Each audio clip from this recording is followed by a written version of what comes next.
face to face with the younger me. All of the mistakes, all of the heartbreak, here's what I do differently.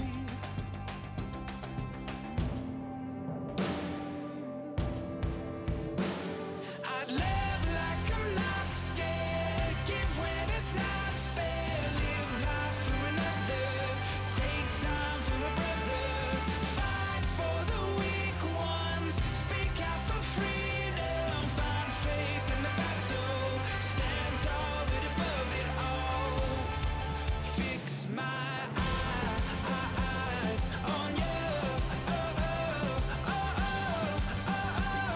on you. I learned the lines and talk the talk. Everybody knows it, everybody knows it. But the road less traveled is hard to walk. Everybody knows it, everybody knows. It takes a soldier who knows his orders to walk the walk I'm supposed to walk. And live like I'm not scared, give when it's not fair, live life for another, take time for a brother, fight for the weak ones, speak out for freedom, find faith in the battle, stand tall but above it all, fix my eyes on you, on you.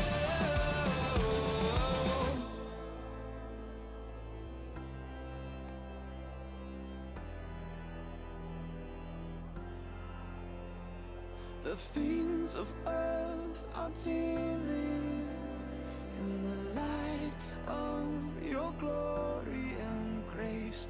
I'll set aside.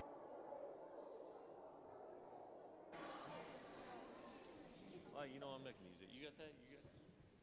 Boy, you got quiet quick there. Good morning. Welcome to chapel. And this week has been so fun for me. Let me tell you why. I've seen students who have come on time. I've seen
Jesus is mine.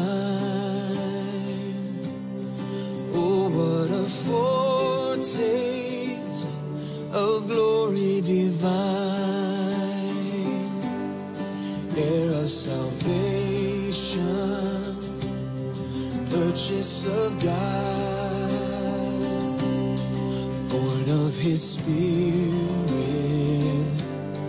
washed in His blood. This is my story, this is my song, praising my Savior all the day long.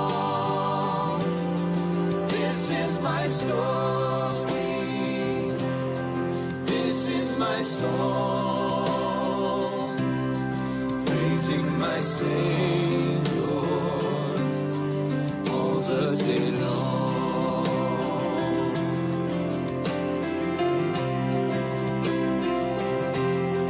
Perfect submission, perfect delight, visions of rapture now burst on my sight. Angels descending, bring from above echoes of mercy, whispers of love. This is my story, this is my song, praising my Savior all the day long. This is my story, this is my song, praising my Savior all the day long.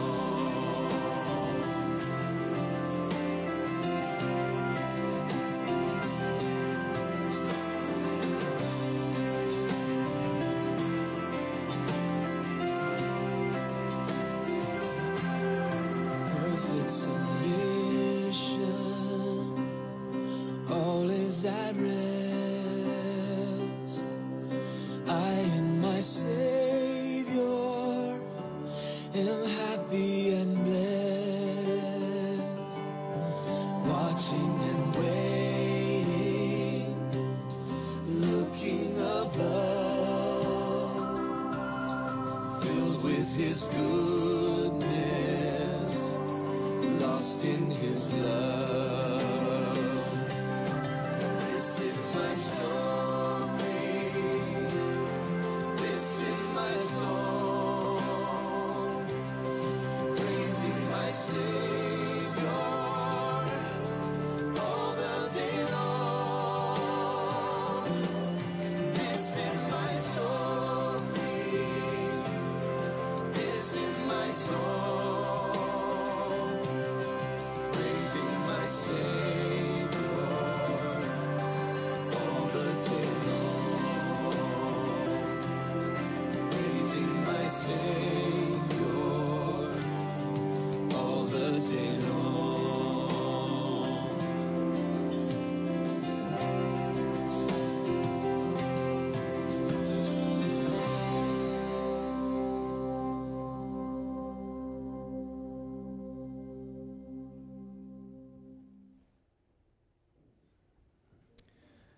All right. Hello, hello, guys. I'm Mr.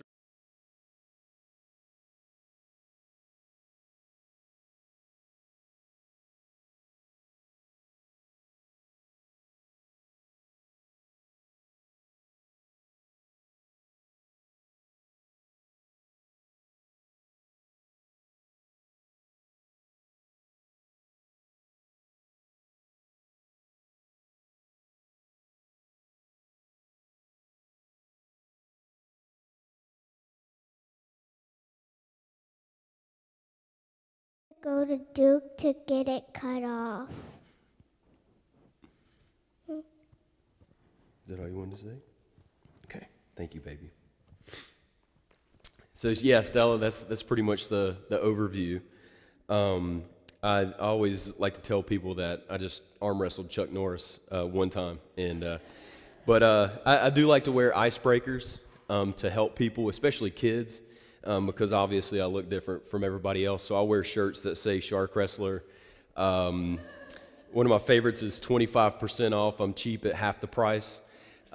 Just to have that way of ice breaking, because I do not look like everybody else, and I get that, and I do get the stares, and it took me a long time to really try to grasp that and understand that it's not that they're staring at me, they're just curious, and it takes a lot out of you whenever you can't go anywhere without someone actually look at you. Now, it looks like I'm only missing an arm, but I don't know if you guys can hear that. I actually have to wear a prosthetic as well. So it's basically a plastic piece that allows me to fill out a shirt. So it's symmetrical. Everybody know what symmetrical is? So it looks the same from one side to the other, basically. Whenever they had to remove the cancer, they had to take my shoulder as well. So if you can imagine, all of this from basically your ribs out is gone on this side of my body.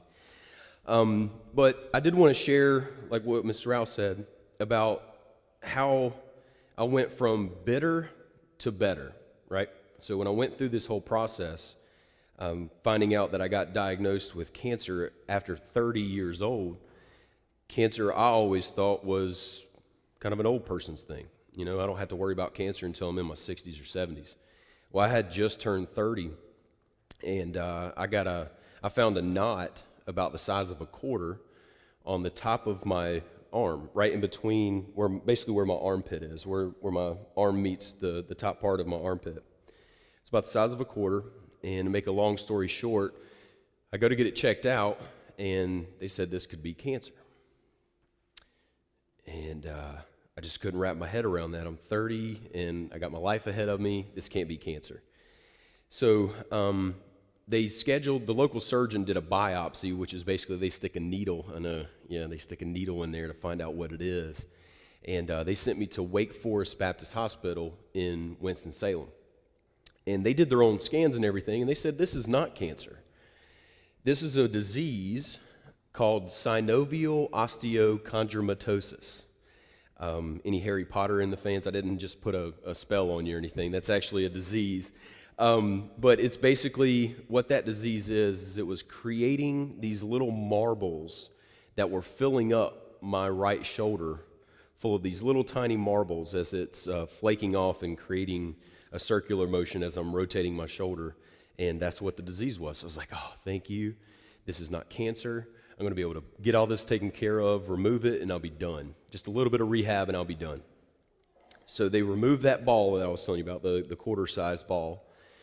They cleaned up the shoulder joint, and I get a phone call. I'm standing in Walmart, of all places, in the cereal aisle, and I get a phone call from my doctor, and she says, you have cancer. We're sorry that we did the pathology, which is the testing of that cancer when we removed it from your body, and we made a mistake, and it's cancer. So the thing about cancer is, any of you guys ever heard of margins before? No? I'll kind of break it down for you. You have heard of margins? Okay. So what margins is if they don't cut out around the cancer on the healthy tissue and remove the cancer, then what happens is every time they would try to cut that cancer out and they touched healthy tissue after that, it now spreads to that new healthy tissue.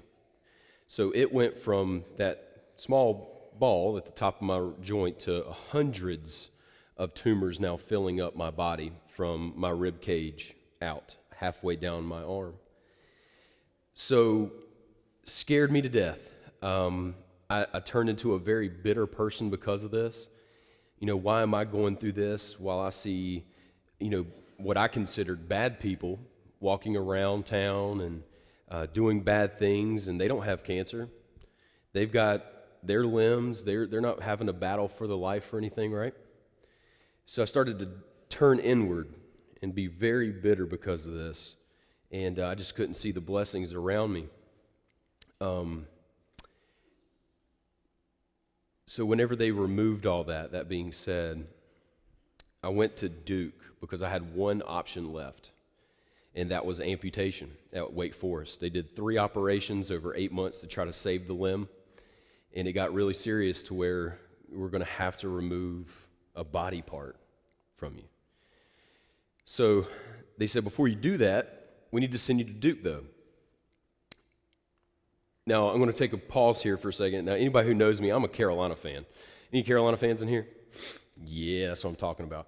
So just saying the word Duke kind of makes me want to throw up in my mouth a little bit. But that's okay. You know, they're the Blue Devils also. Don't pull for the devil no matter what color he is. There's still time. Jesus can save you. No, I'm just kidding. I do. Duke's turned into a great family of mine since I've been going down there for the past 5 years. But all jokes aside, they did their own test, and they found it in my lung. It had metastasized, which means it had moved from where they were moving it from my shoulder, and it now got into my blood, and some of those cancer cells had developed inside of my left lung. So they removed 3 different spaces in my left lung to remove that out of there. And guys, that was by far the worst surgery I have ever tried to recover from. Like I said, I had 3 other operations on my shoulder, but it's easy whenever you have a shoulder or a leg. If your shoulder hurts or your leg hurts, then don't move it. Well, you can't stop your lungs from breathing. You have to continue to take that breath, and I couldn't turn off one lung. So it felt like a reverse dragon effect. It felt like I was breathing in fire instead of breathing out fire. Every single breath just felt like fire for about 5 weeks as I tried to recover from that. So they put everything on hold on the amputation because they said, look, obviously your organs are more important than a limb, so we need to make sure that it's not going to come back in your lungs before we amputate.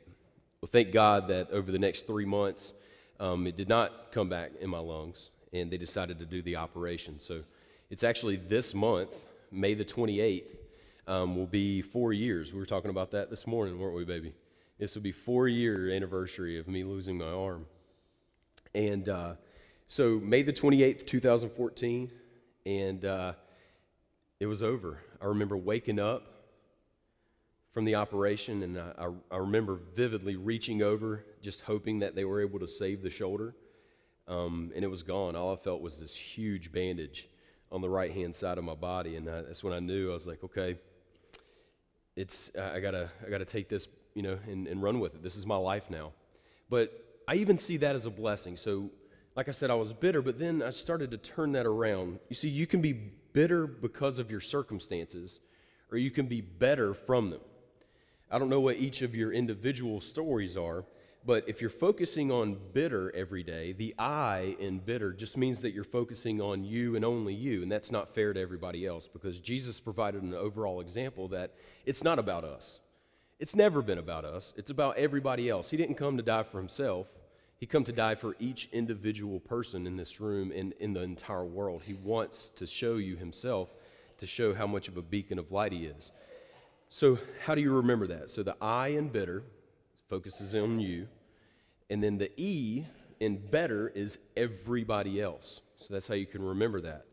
So if you wake up in the morning, you have 2 options when you take your first breath. You can say, today is going to be a really crappy day, and I don't want to do anything about it. And you've already set the tone for that day. Or you can flip it and say, you know what, I'm going to make the best out of today because I don't have any time to waste. And the reason that is, and Stella knows this, so it's not going to be anything that she doesn't know, but doctors have given me around 650 more days left. I have 15 active spots in my lungs right now that are currently growing without any kind of medicine that is trying to help it. There's no chemotherapy, there's no radiation that they can offer me. They're just, the type of cancer that I have is extremely rare, and especially being in the lungs, there's just nothing really they can do. So I'm okay with that. Even Jesus himself asked for this bitter cup to be taken away from you, but it's not about that. It's about God's will in your life and not what you want out of your life.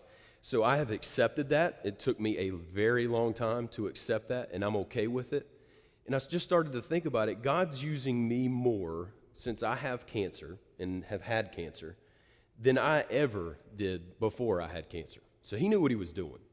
It just took me trying to humble myself and empty my prideful cup so that he could be poured back into that cup after I emptied of myself. You see, it's hard to believe in God when you think you are God. So you got to humble yourself and always look up to him, because he is better than all of us. But he does give us that light inside to change the world. And we're all instruments in this whole. So if you can imagine yourself as a paintbrush, if God's painting this beautiful painting, each individual person that I'm looking at is a paintbrush of that masterpiece. But here's the best part. He gives you the free will to do whatever you want to do. So you can either paint a dark spot in that masterpiece, or you can be a very shining spot in that masterpiece. It's all on you. He gives you the choice to make your decisions every single day to be in that masterpiece. So, I can't thank you guys enough. Like I said, I don't want to sound morbid or anything whenever I tell you that I have cancer in my lungs and it's growing. I know that he has the power to heal me, and I know that he can do it today as I'm standing up here if he wanted to. But I understand that if it doesn't happen, I'm broken free from all these chains that are holding me here on this world. Like I get to be free one day. And that does sadden me for Stella and Jordan, but at the end of the day, I'll just hold the door open for them if I make it before them. So I'm okay with it. I think as a family, I think we're okay with it as well. But I think I have a couple more minutes. If you guys have any questions, I would love to answer anything that you guys might have. I know that especially when Stella gets a lot of questions about me, and she's always asking. You can come up here if you want to, baby. I know she always has some questions for me whenever I get home, but if you guys have anything, I'd love to answer anything for you. Oh, that's a good question. No, I was actually left-handed, more ambidextrous. Does anybody know what ambidextrous is? Yeah, what's ambidextrous? Yes, so my grandfather on my dad's side could start a sentence in cursive with his left hand and finish it in cursive, the same sentence with his right hand. But no one on my family tree was actually a dominant left-handed person. So I did a lot of things, like I eat with my left hand. Well, obviously I tie my shoe with my left hand now, but so more dominant left, but I did do a lot of hobbies with my right hand. Bowling, I was actually thinking about being a professional bowler at one point. I was averaging about a 217 to a 220 average bowling, so I was looking to do that. Played pool, golf, and all that good stuff. So my hands are cold, I'm sorry. So yeah, it took a lot of hobbies from me, but now I get to talk to people instead of putting it in the bowling alley, I guess. Huh? Oh, the bracelet, yeah. So I wear this bracelet that Jordan got me. It says I can do all things. It's just a constant reminder to me. It's Philippians 4:13. I can do all things in Christ who strengthens me. So it's just if I start to that downward spiral throughout the day, because it gets tough. I'm not going to act like I have it all figured out up here, but it's just a reminder that I can look down and it's like, you know what, I can do that. Especially with me only having one limb, there's a lot of things in this world that I obviously can't do, but with that verse, I can do it. So.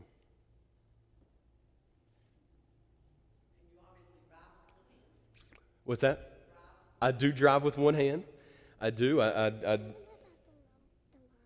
Yep, I drive my lawnmower with one hand. Oh, the grabby thing that I grab all the trash with and stuff, I use that with my left hand too.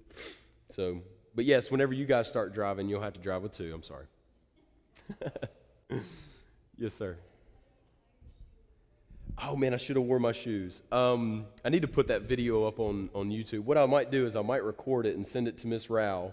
That way she might be able to show you guys. But it took me 2 tries, actually. For about 2 weeks, I did not even try to tie my shoe. I just thought that I could never do it, and I was going to have to wear those Velcro shoes. But then I tried it one time, and I did it the first time, and I was like, no, there's got to be a better way than that. And so I tried it a different way the second time, and it worked. So I'll make sure to record that and get that to Miss Rouse so you can see how it's done. Yes, ma'am. It's actually, it took a little bit of time for that too, but it's just trying to figure it out and just put it over my head and then put my arm through. And this the prosthetic has like a little cutout here so I can just put the shirt the rest of the way on. The pants are pretty easy as well. It's just you kind of just figure it out, you know. You just kind of adapt, and that's a good point. So the physical, hang on, baby. So the physical side of things is tough, but it's the mental side, you know. So if your body just reacts to wherever your mind is at. So if you're clouded up here, then your body's obviously not going to want to do anything because you're already limiting it from your mind. So when I told myself I'm going to figure this out, and I decided to start doing it, my body just reacts to whatever my mind tells it to do. So I hope that makes sense. Yes, sir. What's that? That's right. Yep. You guys have come over and hang out before. That's right. Yes. Oh, yeah. Okay. You got a question, baby? How do you put on your belt? Actually, I put the belt on before I put the pants on. Put a question over here. Put the belt on before you put the pants on.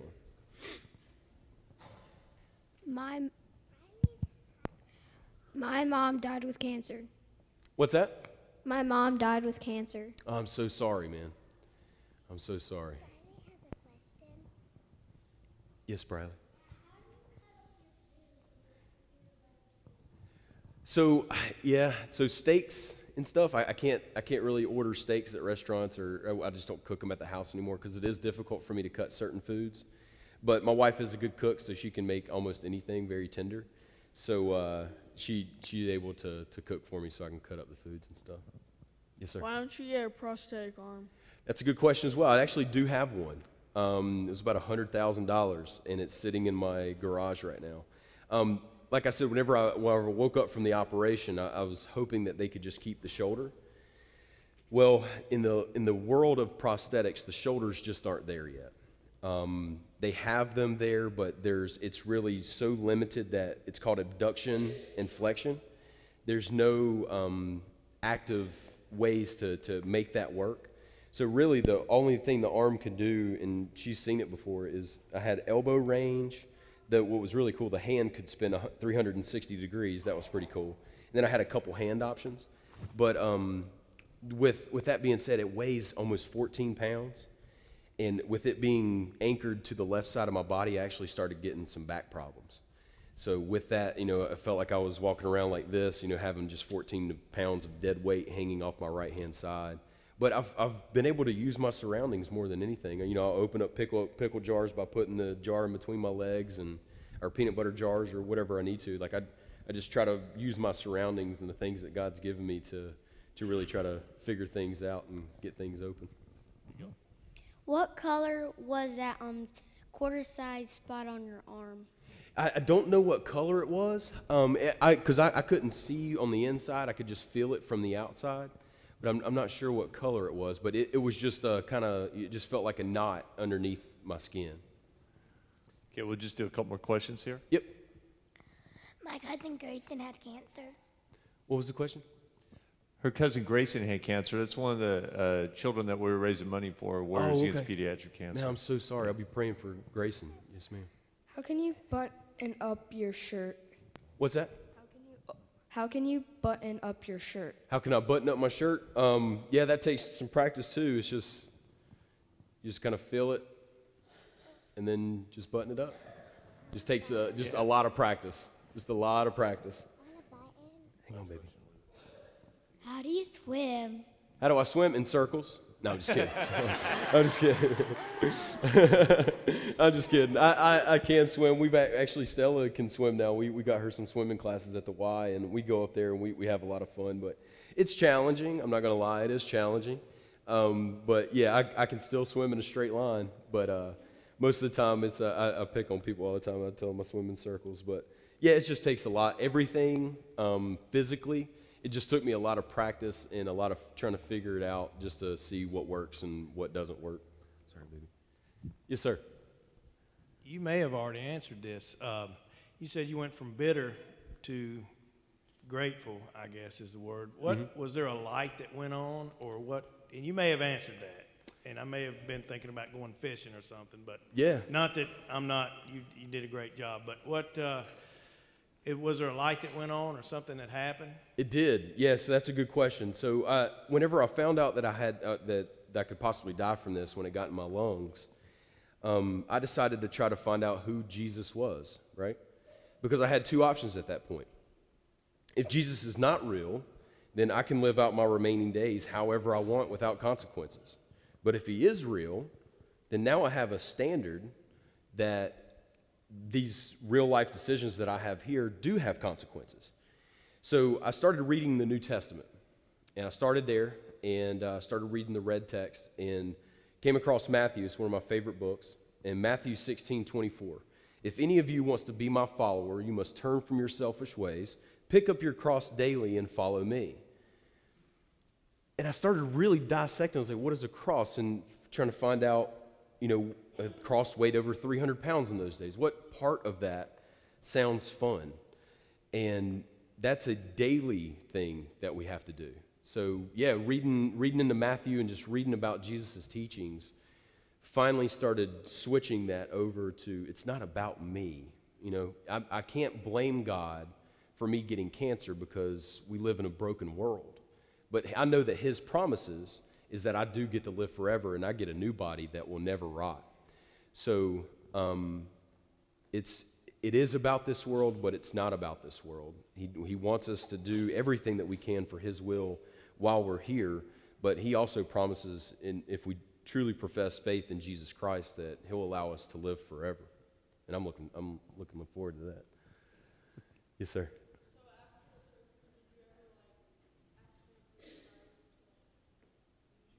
I did, yeah. For the first few months, I did. Really tried to, I'd start to make that tendency, and I'm like, oh, yep, that's not right. I have, anybody know what phantom pain is? You ever heard of phantom pain? So whenever they cut this arm off, they had to cut the nerve, the big nerve that controlled all the functionality of my arm and my hand.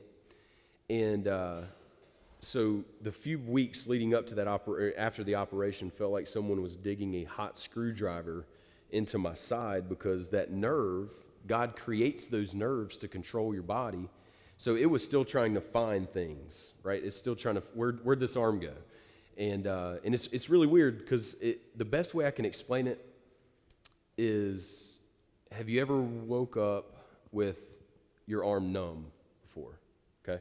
So whenever your arm starts to come back to life, so to speak, you'll get those really hard pins and needles feeling just before you start to get all the feeling back. That's what I feel 24 hours a day, 7 days a week on this side of my body. Like it just never goes away. But I've learned to deal with it. But it's like that constant pins and needles. It's like a static television almost. Mr. Brandon, we thank you for speaking and giving your Yes, testimony. sir. It's just it's awesome that we get to hear this. It's a privilege. Let's give him a hand. Thank you guys so much.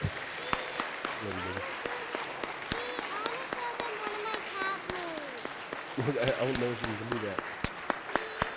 Go ahead, do it. Stella's going to do a tap move real quick. She wants to do a tap move to end it all out. Here, I'll get off the stage.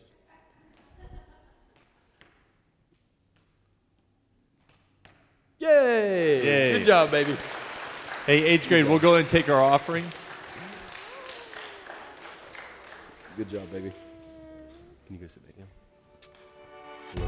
Okay, hey, we're gonna go ahead and get offering on the way out. So if you guys want to hold the trays on the way out, since we're running, and we want to make sure we get you guys a class. Let's go ahead and end with the last song, if we could stand up.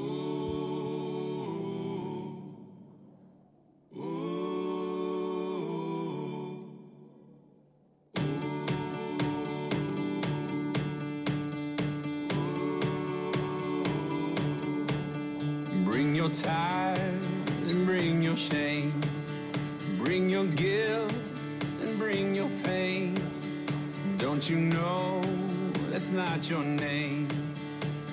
You will always be much more to me. And every day I wrestle with the voices that keep telling me I'm not right. But that's alright, 'cause I hear a voice and he calls me redeemed. When others say I'll never be enough, and greater is the one living inside of me than he who is living in the world. In the world. In the world. And greater is the one living inside of me than he who is living in the world. Bring your doubts, bring your fears, bring your hurt and bring your tears. There'll be no condemnation here. You are holy, righteous, and redeemed. And every time I fall, there'll be those who will call me a mistake. Well, that's okay, 'cause I hear a voice and he calls me redeemed. When others say I'll never be enough, and greater is the one living inside of me than he who is living in the world.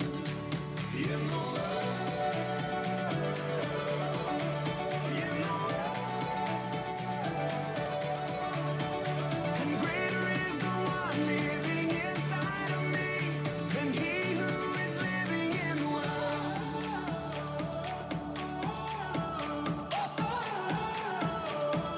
He's greater. He's greater.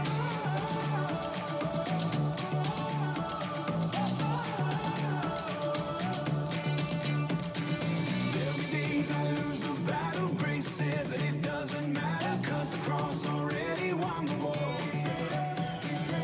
I'm learning to run freely, understanding just how he sees me, and it makes me love him more and more. He's greater. There'll be days I lose the battle. Grace says that it doesn't matter, 'cause the cross already won the war. I'm learning to run freely, understanding just how he sees me, and it makes me love him more and more. 'Cause I hear a voice and he calls me redeemed. When others say I'll never be enough, and greater is the one living inside of me than he who is living in the world. In the world. In the world. And greater is the one living inside of me than he who is living in the world.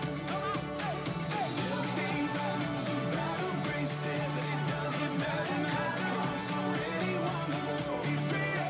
He's greater. I'm learning to run freely, understanding just how he sees me, and it makes me love him more and more. My God is greater than he who is living in the world.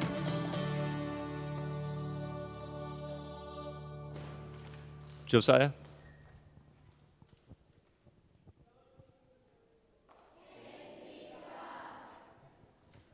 We'll take offering on the way out.